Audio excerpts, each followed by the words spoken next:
নমস্কার, কেমন আছেন সবাই? আপনাদের সবাইকে Mr and Mrs Debnath diary ব্লগে স্বাগত। আপনারা তো মাছগুলো দেখেই চিনতেই পেরেছেন যে এগুলো কি মাছ। হ্যাঁ, এগুলো হচ্ছে ভোলা মাছ। আমি আগেই কেটে নিয়েছি। তারপরে মাছগুলো আমি মাঝখান দিয়ে ছিঁড়ে দিচ্ছি। মাঝখান দিয়ে ছিঁড়ে দিলে মাছের মশলাগুলো ভালোভাবেই যাবে। তো আপনারা তো ভোলা মাছের রান্না অনেক রকম করেই খেয়েছেন, আমরাও খেয়েছি। তো আজকে আমি একটু অন্যরকম করব। কেউ খেয়েছে ভোলা মাছের ঝোল, কেউ ভোলা মাছের ঝাল। তো আজকে আমি করব ভোলা মাছ ভাপা।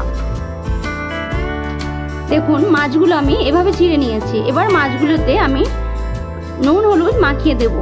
নুনটা অল্পই দেব, কারণ ভোলা মাছে এমনি নুন ধরে, ওটা তো বরফের মাছ, নুন দিয়েই থাকে, সেই জন্য।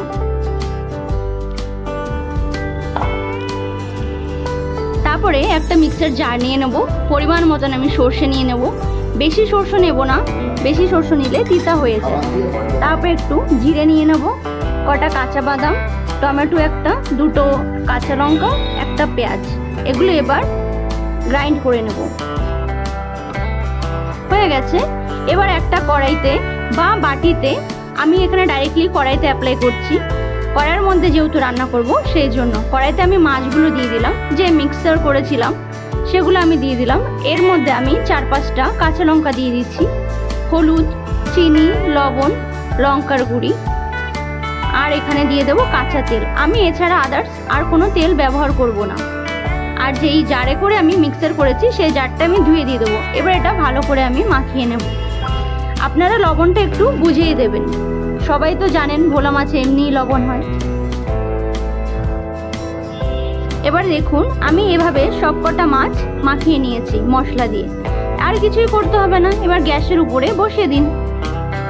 এত সোজা রান্না এটা, বেশি টাইমও লাগে না ভোলা মাছ ভাপাটা। এবার আমি ঢেকে দেব। এই দেখুন, আমি ঢাকনা উল্টে দিয়েছি। দেখি প্রায় আমার রান্নাটা কমপ্লিট হওয়ার দিকে এসছে। এখানে আমি আরো দুটো কাঁচা লঙ্কা দিয়ে দিলাম, আর এখানে আরেকটা আমি টমেটো দিয়ে দিলাম।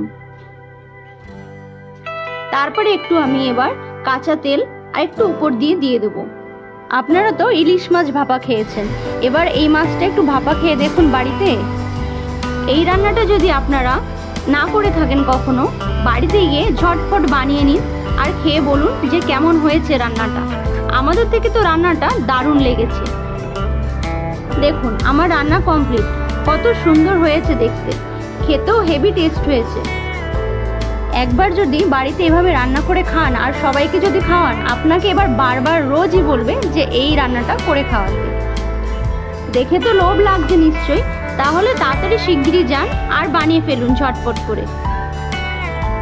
এখানে তো আমাকে ছেড়ে এরা দুজন খেতে বসে পড়লো। আমার বরমশাই কাজে চলে যাবে, সেই জন্য। ভিডিওটি ভালো লাগলে লাইক, শেয়ার, সাবস্ক্রাইব করবেন। ছেলে বলছে দাঁড়াও দাঁড়াও, আমিও বলবো এখানে। বরমশাই তো খেয়ে বলছে হেভি টেস্ট হয়েছে। দেখুন, আমার রান্না এখানে যা করেছি এর মধ্যে হাফ বর আর ছেলে মিলে খেয়ে নিয়েছে। বলছে এরকম রান্না তুমি আগে কেন আমাকে করে খাওয়াওনি?